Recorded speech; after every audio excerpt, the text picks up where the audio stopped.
રાજકોટમાં આયોજિત કડવા પાટીદાર સમાજના સંમેલનમાં સાંસદ પુરુષોત્તમ રૂપાલાએ કર્યું સંબોધન। પુરુષોત્તમ રૂપાલાએ લગ્ન વ્યવસ્થા, સામાજિક પ્રસંગો અને સમાધાન પંચને લઈને સંબોધનમાં વાત કરી। લગ્નમાં પ્રી વેડિંગ શૂટના શરૂ થયેલા ટ્રેન્ડને લઈ સમાજના યુવાનોને ટકોર કરી તો વિસરાતા લગ્ન ગીતો, મરણ સમયની વિધિથી અજાણતા જેવા મુદ્દાઓ પર સમાજની મહિલાઓને ટકોર પણ કરી। પ્રી વેડિંગ ની કોઈ આપણી જરૂરિયાત નહોતી, પણ અડકે પડકેથી આપણામાં આવી ગયું।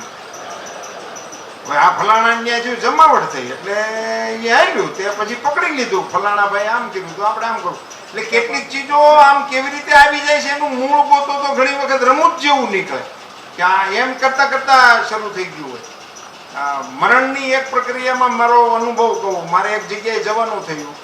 એક્ઝેક્ટ મરણ સમયે અમે ઓછા હાજર હોઈએ, એટલે અમે આપણે બેસવા જતા હોય, ખરેખરે જતા હોય, ખોટકે જતા હોય, પણ એક વખત હું ક્યાંક હાજર હતો ગામમાં, તે જઈ સીડ્યો, તે હજી કાઢવાના બાકી હતા, તે હું અહીંયા ફળિયામાં જઈને બેઠો આપણી બધી સિસ્ટમ પ્રમાણે ફળિયું લઈ, તો મને બોલાવ્યો કે અંદર પ્રદક્ષિણા ચાલે છે, તો હું ગયો તો ત્યાં બધા શ્રીફળ લઈને પ્રદક્ષિણા કરતા હતા। મને એક શ્રીફળ આપ્યું, મેં પ્રદક્ષિણા કરીને મૂક્યું, તો ત્યાં ઢગલો થયેલો શ્રીફળનો, 50-60 જણા એ પ્રદક્ષિણા કરી છે કુટુંબના લોકોએ।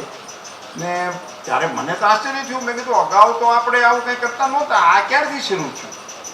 તો એ કોઈને ખબર નહોતી, પણ ધીમે ધીમે તપાસ કરી તો એક જણાએ કોઈ પકડાવી દીધેલું, તે દુનું હાલે તો હવે કોઈ ના નહોતું પડે તો મેં તે દિન ત્યાં બંધ કરેલું। મેં કીધું આવું બધું ન હોય, સુખી હોય તો ભલે ચંદનના લાકડામાં તમ તારે એને અગ્નિદાહ આપો, પણ આમ રિવાજ તરીકે આવું ન દાખલ કરી દેવાય કે પૂછાય।